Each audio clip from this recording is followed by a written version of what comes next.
আসসালামু আলাইকুম। সংবাদে আপনাদের সবাইকে স্বাগত জানাচ্ছি। আমি ফিরোজ তোহা। শুরুতেই আরবে কেবলস সংবাদ শিরোনাম। বাংলাদেশের সর্বশেষ গুরুত্বপূর্ণ আপডেট সংবাদে আপনাকে স্বাগত। শুরুতেই সংবাদ শিরোনাম, পরে বিস্তারিত। শুরুতেই জানিয়ে দিব, ভিসার মেয়াদ শেষ আজ। কি ঘটবে শেখ হাসিনার ভাগ্যে? গণ আন্দোলনের মুখে পদত্যাগ করে গত 5 আগস্ট বোন শেখ রেহানার সঙ্গে দেশ ছেড়ে ভারতে পালিয়ে গেছে শেখ হাসিনা। শেখ হাসিনার কূটনৈতিক পাসপোর্ট বাতিল করেছে অন্তর্বর্তীকালীন সরকার। তিনি 45 দিন ভারতে অবস্থান করতে পারতেন। তার এই ভিসার মেয়াদ শেষ হচ্ছে আজ। প্রিয় দর্শক, শেখ হাসিনা কি এবার ভারত থেকে বাংলাদেশে ফেরত আসবেন, নাকি ভারত থেকে অন্য দেশে পালিয়ে যাবে, নাকি ভারতেই রাজনৈতিক আশ্রয় নিবে, বা কি করবে শেখ হাসিনা? এ বিষয়ে গুরুত্বপূর্ণ সংবাদ জানাবো, সঙ্গেই থাকুন। এরপর জানিয়ে দিব, শেখ হাসিনাকে ফেরত চাওয়া হবে বললেন আসিফ নজরুল। ভারতের কাছ থেকে সাবেক প্রধানমন্ত্রী খুনি শেখ হাসিনাকে ফেরত চাওয়া হবে বলে জানিয়েছে প্রবাসী কল্যাণ এবং বৈদেশিক কর্মসংস্থান এবং আইন উপদেষ্টা অধ্যাপক ডক্টর আসিফ নজরুল। এদিকে সিপিডির ফাহমিদা খাতুনকে বাংলাদেশ ব্যাংকের পরিচালক নিয়োগ। বাংলাদেশ ব্যাংকের পরিচালনা পর্ষদের পরিচালক হিসেবে নিয়োগ পেয়েছেন সেন্টার ফর পলিসি ডায়ালগ সিপিডির নির্বাহী পরিচালক ডক্টর ফাহমিদা আক্তার খাতুন। আজ অর্থ মন্ত্রণালয়ের আর্থিক প্রতিষ্ঠান বিভাগ থেকে তার নিয়োগের বিষয়ে প্রজ্ঞাপন জারি করা হয়েছে। এবারে জানাবো, এবার আওয়ামী লীগের সাধারণ সম্পাদক ওবায়দুল কাদেরকে খেলতে আসার আহ্বান জানালেন বিএনপির মহাসচিব মির্জা ফখরুল ইসলাম আলমগীর। তিনি বিগত সরকারের জঞ্জাল পরিষ্কার করে নির্বাচনী মাঠে এসে ওবায়দুল কাদেরকে খেলার আহ্বান জানিয়েছেন। জানিয়ে দিব, সিলেটের সামান্য পরিচয় চাঁদাবাজি আটক নয়। সিলেটের কোম্পানিগঞ্জে বৈষম্যবিরোধী ছাত্র আন্দোলনের সামান্য পরিচয়ে পাথরবাহী ট্রাক থেকে চাঁদাবাজির অভিযোগে 9 জনকে গ্রেপ্তার করেছে এবং পুলিশে দিয়েছে স্থানীয় জনতা। আজ ইউনিয়নের কলাবাড়িতে এ দুর্ঘটনা ঘটে। এবং সর্বশেষ জানিয়ে দিব, ভারতের অজিত দোভাল এবং সাবেক রয়ের প্রধানকে মার্কিন আদালতে তলব। খালিস্তান আন্দোলনের নত সুর প্রতাপ সিং পান্নুর হত্যাচেষ্টায় মামলায় যুক্তরাষ্ট্রের একটি আদালত ভারতের সরকারকে তলব করেছে। ভারত সরকারের পাশাপাশি তলব করা হয়েছে দেশটির জাতীয় নিরাপত্তা উপদেষ্টা অজিত দোভাল এবং গোয়েন্দা সংস্থা রয়ের সাবেক প্রধান সামন্ত গোয়েল এবং এজেন্ট বিক্রম যাদব এবং ব্যবসায়িক নিখিল গুপ্তাকে। খবর এনডিটিভির। আগামী 21 দিনের মধ্যে তাদেরকে আদালতে হাজিরা দিতে বলা হয়েছে। নিউ ইয়র্কের একটি আদালত এ আদেশ জারি করেছে। প্রিয় দর্শক, অজিত দোভাল সবসময় ভারতের স্বার্থ হাসিলের জন্য কাজ করতেন। ভারতের স্বার্থ সবসময়, তিনি যে সরকারি ক্ষমতায় থাকুক না কেন, ভারতের স্বার্থের জন্য তিনি সবসময় সরকারের সঙ্গে কাজ করতেন। তিনি পাকিস্তানের পরমাণু গবেষণা কেন্দ্রটিকেও ধ্বংস করার চক্রান্ত এঁটেছিলেন। শেখ হাসিনা পালিয়ে যাওয়ার পর ধারণা করা হচ্ছে বাংলাদেশ নিয়ে এই অজিত দোভালকে ভাবতে বলেছে ভারতের সরকার। শেখ হাসিনাকে পুনরায় বাংলাদেশে পুনর্বাসন করা যায় কিনা এ বিষয়ে কাজ করছে এই অজিত দোভাল। প্রিয় দর্শক, এতক্ষণ শুনছিলেন সংবাদ শিরোনাম, এবারে বিস্তারিত। তবে তার আগে বন্ধুরা, অনুরোধ থাকবে এই সংবাদটিতে একটি লাইক দিন। এই চ্যানেলে আপনি নতুন হয়ে থাকলে আমাদের সংবাদটি দেখতে দেখতে চ্যানেলটি সাবস্ক্রাইব করে রাখুন। কমেন্ট করে আপনার মূল্যবান মতামত জানিয়ে দিন বন্ধুরা, আপনি বিশ্বের কোন দেশ থেকে বা বাংলাদেশের কোন স্থান থেকে আমাদের সংবাদটি দেখছেন এবং শুনছেন। এবারে বিস্তারিত। ভিসার মেয়াদ শেষ আজ। কি ঘটবে শেখ হাসিনার ভাগ্যে? গণ অভ্যুত্থানের মুখে পদত্যাগ করে গত 5 আগস্ট বোন রেহানার সঙ্গে দেশ ছেড়ে ভারতে পালিয়ে আশ্রয় নেয় সাবেক প্রধানমন্ত্রী শেখ হাসিনা। কূটনৈতিক পাসপোর্টে দেশ ছাড়ার পর তিনি ভারতে বৈধভাবে 45 দিন থাকার সুযোগ পাবেন। তারে ভিসার মেয়াদ শেষ হচ্ছে আজ।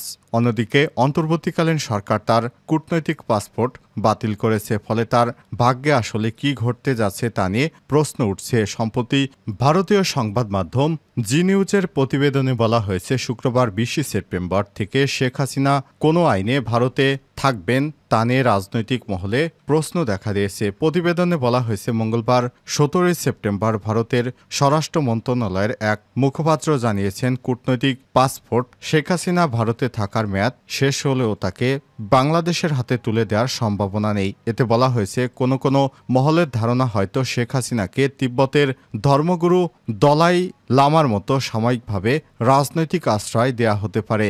বাংলাদেশ সরকার তার কূটনৈতিক পাসপোর্ট বাতিল করায় ভারতে থাকার বিষয়টি এখন দেশটির সিদ্ধান্তের উপরই নির্ভর করছে বলেও প্রতিবেদনে উল্লেখ করা হয়। জি নিউজ জানিয়েছে, মঙ্গলবার বাংলাদেশের পররাষ্ট্র সচিব জানিয়েছেন, কোন আইনে শেখ হাসিনা ভারতে রয়েছেন তা তারা জানেন না। এ নিয়ে ভারতের কাছে কিছু জানতে চায়নি ঢাকা। ভারত চাইলে যে কাউকেই সে দেশে আশ্রয় দিতে পারে বলেও জানিয়েছে সংবাদ মাধ্যমটি। তবে রাজনৈতিক বিশৃঙ্খলা হতে পারে। এর আগে সম্প্রতি অন্তর্বর্তীকালীন সরকারের প্রধান প্রফেসর ডক্টর মোহাম্মদ ইউনুস ভারতীয় বার্তা সংস্থা প্রেস স্টার্ট অব ইন্ডিয়াকে পিটিআই একটি দীর্ঘ সাক্ষাৎকার দেন। শেখ হাসিনাকে ফেরত চাওয়া হবে আসিফ নজরুল।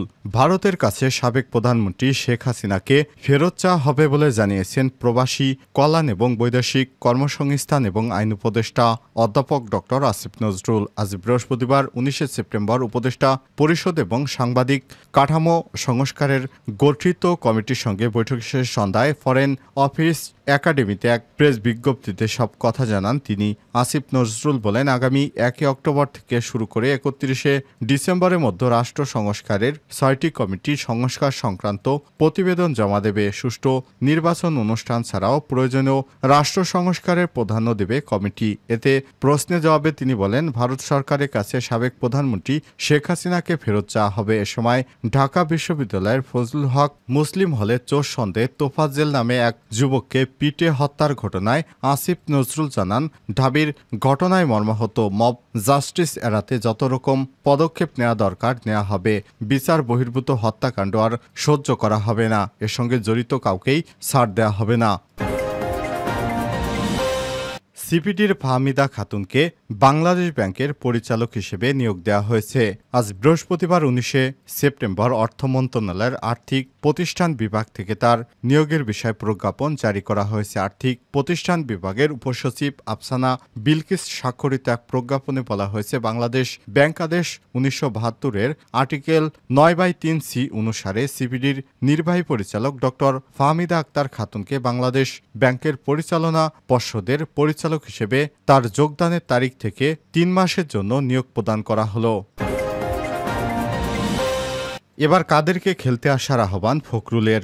এবার আওয়ামী লীগের সাধারণ সম্পাদক ওবায়দুল কাদেরের উদ্দেশ্যে বিএনপির মহাসচিব মির্জা ফখরুল ইসলাম আলমগীর তিনি বলেছেন, আসেন আসেন এবার খেলা হবে। তিনি বিগত সরকারের জঞ্জাল পরিষ্কার করে নির্বাচনী মাঠে এসে ওবায়দুল কাদেরকে খেলার আহ্বান জানিয়েছেন। বৃহস্পতিবার 19 সেপ্টেম্বর বিকেলে ঠাকুরগাঁয়ের পীরগঞ্জ উপজেলা বিএনপি আয়োজিত ডাকবাংলা মাঠে গণহত্যার দায়ে শেখ হাসিনা এবং তার দোসরদের বিচারের দাবিতে অনুষ্ঠিত জনসভায় এসব কথা বলেন।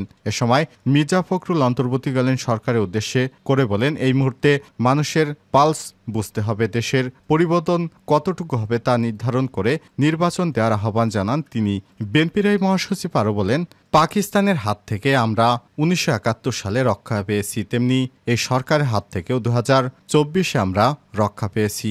পাকিস্তানিদের হাত থেকে দেশকে মুক্ত করা হয়েছিল, কিন্তু আওয়ামী লীগ দেশের মানুষের সঙ্গে গাদ্দারি করেছে, তারা বিশ্বাসঘাতক করেছে, তারা দেশদ্রোহী। সিলেটের সমন্বয়ক পরিচয়ে চাঁদাবাজি আটক নয়। সিলেটের কোম্পানিগঞ্জে বৈষম্যবিরোধী ছাত্র আন্দোলনের সমন্বয়ক পরিচয়ে পাথরবাহী ট্রাক থেকে চাঁদাবাজির অভিযোগে 9 জনকে আটক করেছে এবং পুলিশে দিয়েছে স্থানীয় জনতা। বুধবার 18 সেপ্টেম্বর রাত 1:30টার দিকে উপজেলার ইসলামপুর ইউনিয়নের কলাবাড়ি এলাকায় দুর্ঘটনা ঘটে। স্থানীয় জনতা জানায়, বুধবার মধ্যরাতে উপজেলার কলাবাড়ি এলাকার নৌকা শ্রমিক ও মাঝিদের কাছে সমন্বয়ক পরিচয় দিয়ে চাঁদাবাজি দাবি করেন তারা। এক পর্যায়ে খবর পেয়ে ঘটনাস্থলে গিয়ে 9 জনকে আটক করা হয়। স্থানীয়রা জানায় একটি অসাধু চক্র সাদা পাথরের লাইন ছেড়ে দেয়, অর্থাৎ পাথর চুরির সুযোগ করে দেয়। ফলে স্থানীয় পাথর চোরেরা নৌকাযোগে পাথর চুরি করে বিভিন্ন স্থানে স্তূপ করে রাখে। সেইগুলো একই রাতেই ট্রাকযোগে বিভিন্ন জায়গায় নিয়ে যাওয়া হয়। এর আগে বিজিবি আর এনবি এবং পুলিশকে ম্যানেজ করে সাদা পাথর নিয়ে নিয়মিতভাবে চুরি করতে একটি চক্র।